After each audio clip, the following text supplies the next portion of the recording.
చేశాడని చెప్పేసి బాధితురాలు వాళ్ళ నాన్నమ్మ ఫిర్యాదు చేసింది. తండ్రి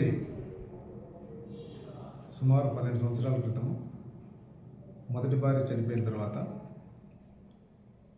ఈ బాధితురాలు వాళ్ళ నాన్నమ్మ దగ్గరే పెరుగుతూ ఉండేది. మొన్నటి దినం ఈ 1 జనవరి 1కు ఇంటికని వచ్చేసి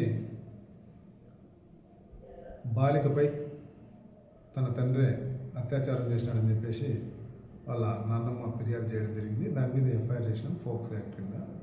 దాన్ని విచారిస్తున్నాం, తదుపరి వివరాలు తెలుపుతాం. పరీక్షల నిమిత్తం ఆసుపత్రికి పంపించాం.